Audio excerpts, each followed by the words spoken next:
Ma mère a aidé ma femme et mon cousin à cacher leur aventure, pensant m'être protégé. Mais quand j'ai découvert la vérité, je les ai exposés à la famille et je les ai mis à la porte. Je m'appelle Alexandre.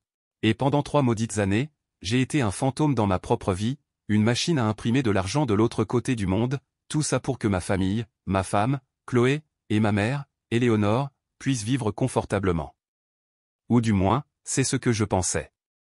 L'appel est arrivé un mardi.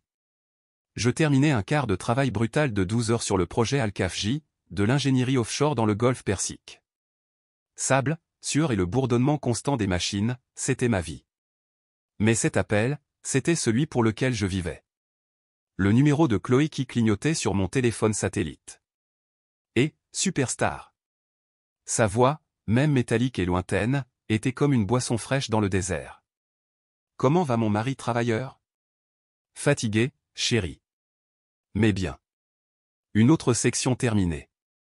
Plus près de rentrer à la maison pour de bon. C'était le mantra. Plus près de la maison. Tu nous manques terriblement, Alexandre. Moi et ta mère, on parlait justement de toi. On compte les jours. Moi aussi, Chloé. Moi aussi. Écoute, j'ai réussi à obtenir un peu plus de congé. 3 semaines, à partir du mois prochain. Je rentre à la maison. L'excitation dans sa voix était palpable. Ou du moins, je me suis convaincu que c'était le cas. Nous avons parlé pendant encore 20 minutes, les choses habituelles. Comment se passait son nouveau travail à temps partiel dans cette petite boutique, comment allait maman, les petits drames du quartier que je manquais. Tout semblait si normal, si domestique. La vie pour laquelle je me cassais le dos. 3 ans. 3 ans que j'étais ici, à me tuer à la tâche.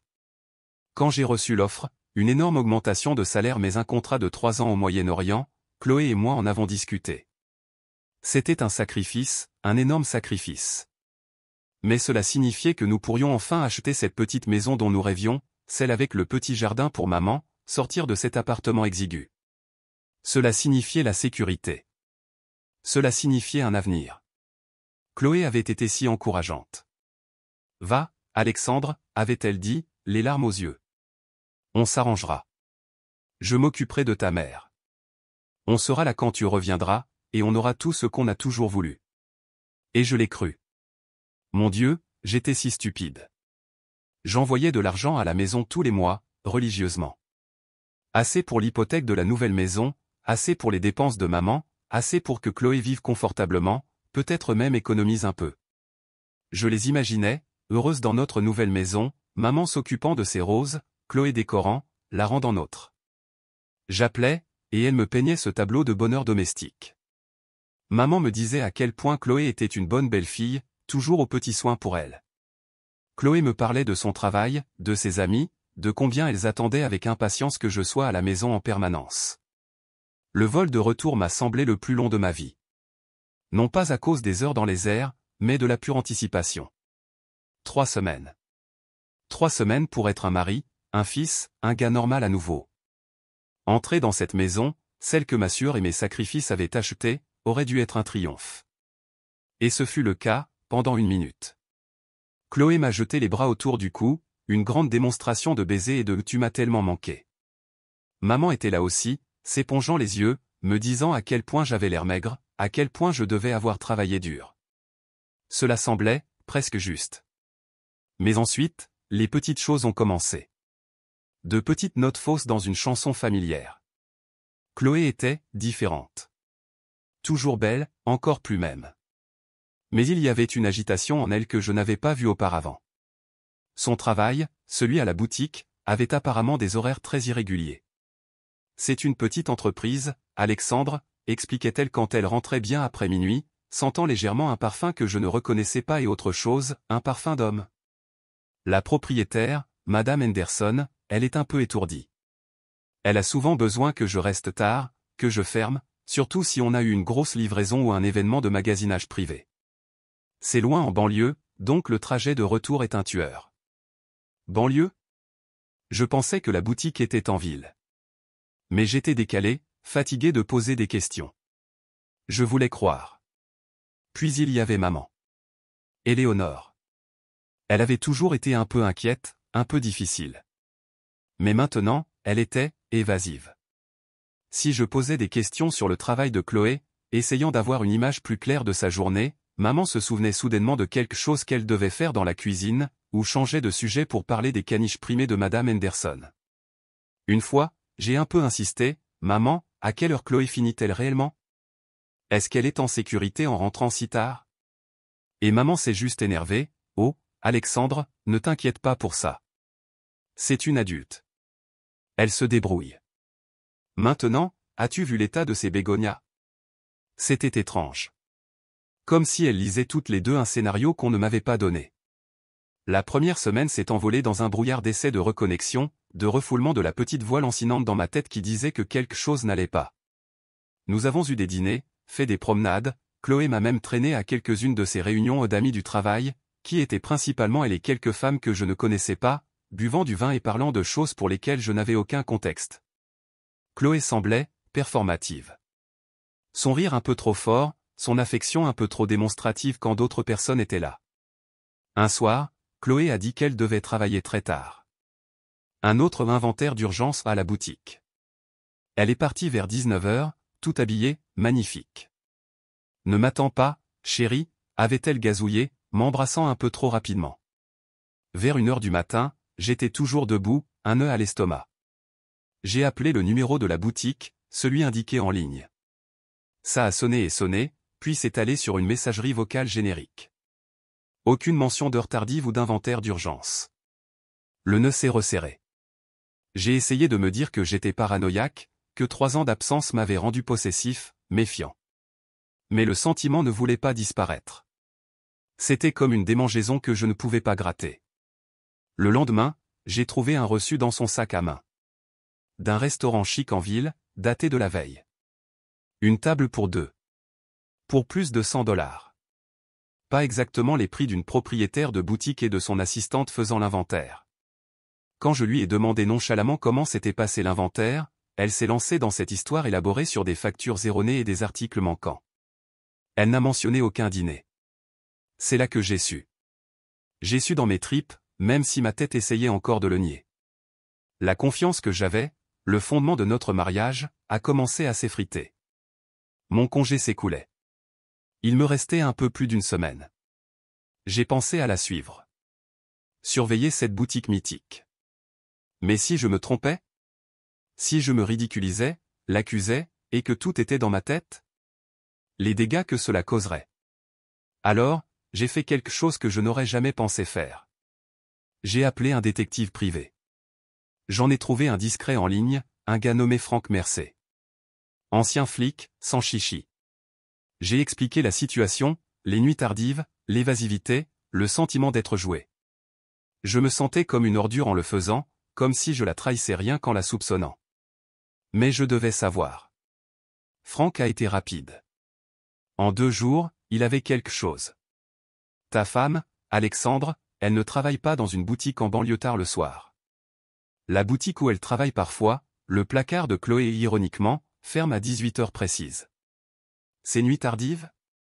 Elle rencontre quelqu'un. Régulièrement. Un homme. Il m'a envoyé des photos. Granuleuses, prises de loin. Chloé, riant, se penchant vers un homme alors qu'il sortait d'un bar. Chloé, montant dans une voiture avec lui, son bras autour de son épaule. Chloé, l'embrassant, un baiser profond et passionné, sous un lampadaire. L'homme sur les photos, je l'ai reconnu. Mon sang s'est glacé. C'était Marc. Mon cousin, Marc. Le fils de la sœur de ma mère. Le charmant, celui qui avait toujours une blague et un sourire, celui qui avait été comme un petit frère pour moi en grandissant, avant de devenir un peu un vagabond, toujours à la recherche d'un moyen facile. Marc. Et Chloé. Le monde a basculé.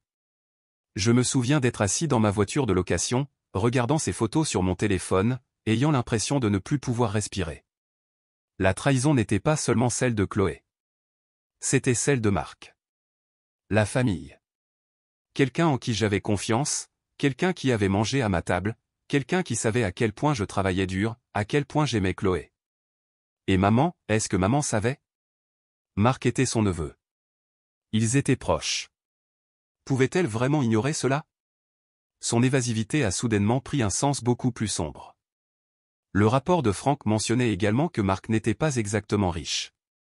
Il avait une série d'entreprises en faillite, une réputation d'emprunter et de ne pas rembourser. Alors comment se payait-il des dîners chics avec ma femme? Sauf si Chloé payait. Avec mon argent. L'argent pour lequel je me saignais à blanc. La rage qui m'a envahi alors était froide, terrifiante de calme. Le chagrin d'amour était toujours là, une plaie béante dans ma poitrine, mais il était recouvert de cette détermination glaciale. J'avais besoin de plus. J'avais besoin de preuves irréfutables, non seulement pour moi, mais pour ce qui allait arriver. Avant de partir pour le golf, j'avais installé quelques caméras de sécurité intelligentes à la maison. Juste pour avoir l'esprit tranquille, pour pouvoir vérifier la maison, m'assurer que maman allait bien. Chloé était au courant des principales, dans le salon et près de la porte d'entrée. Mais j'avais aussi, sur un coup de tête, mis une très petite, très discrète dans notre chambre, cachée sur une étagère, et une autre dans le bureau, surplombant le bureau où Chloé travaillait parfois. Je n'avais presque jamais regardé les enregistrements de celle-là. Cela me semblait indiscret. Maintenant, je me fichais de l'indiscrétion.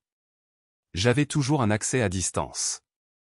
Ce soir-là, après que Chloé soit allée se coucher, prétendant être épuisée par un autre long quart de travail, je me suis connecté.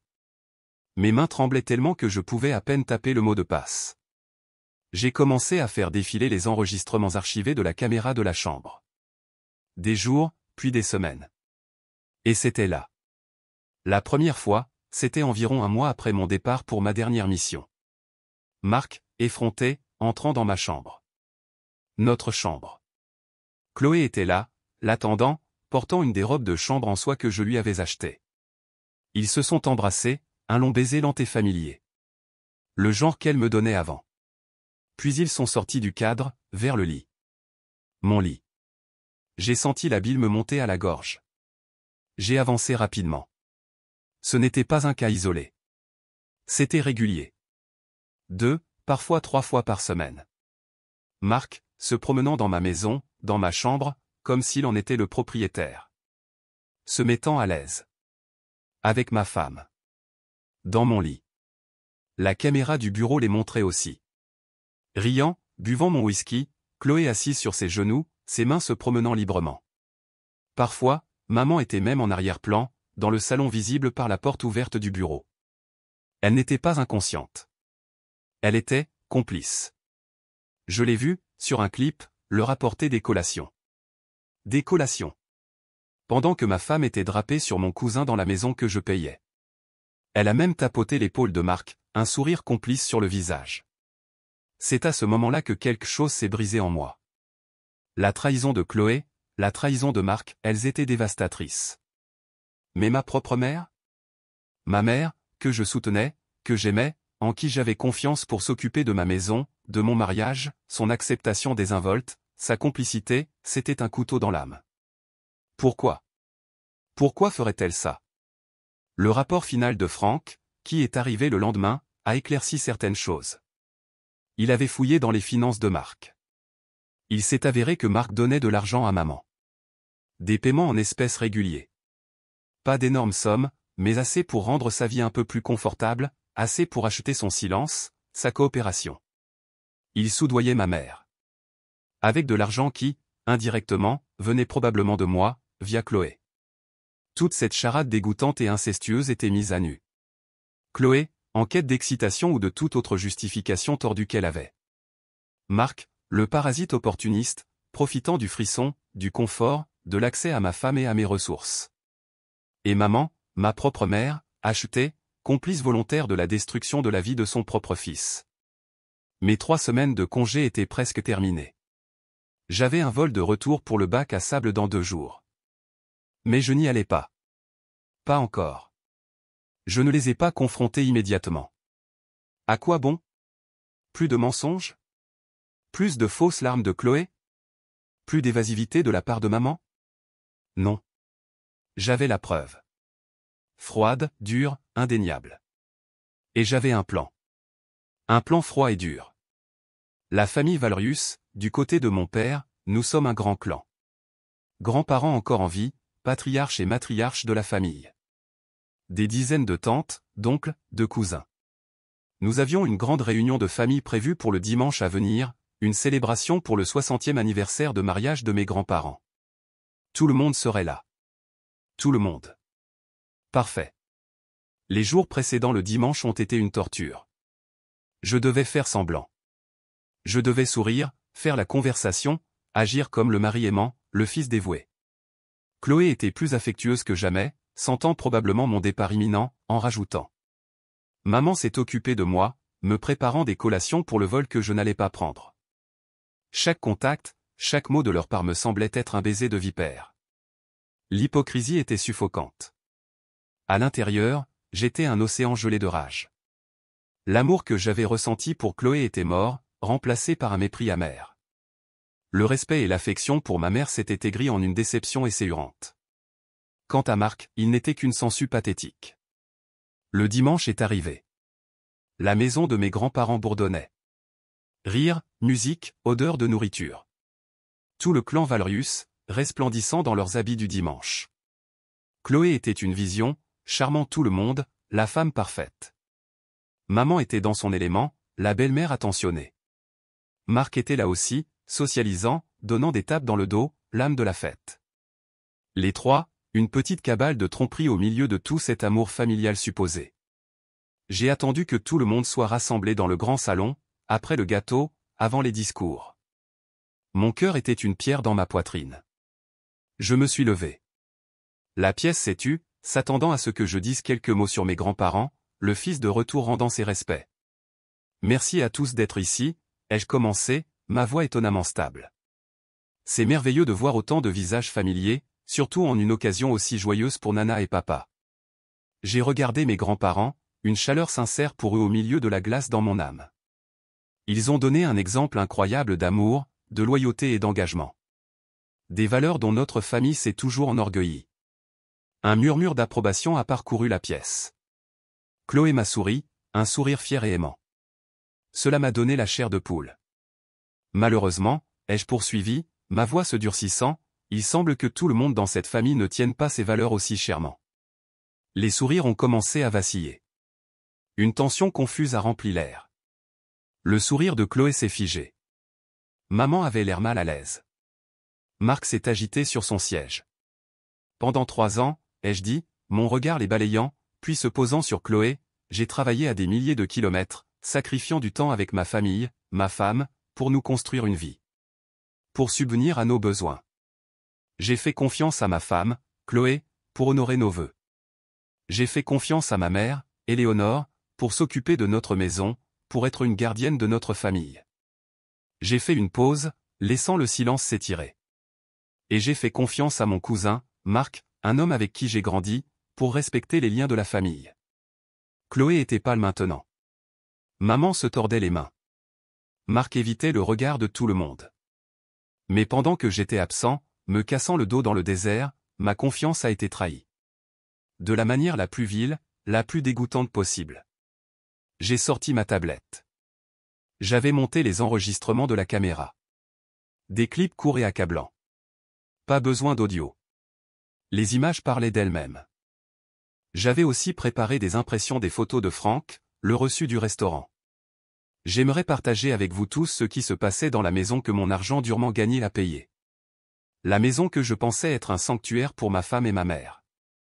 Et j'ai joué le premier clip.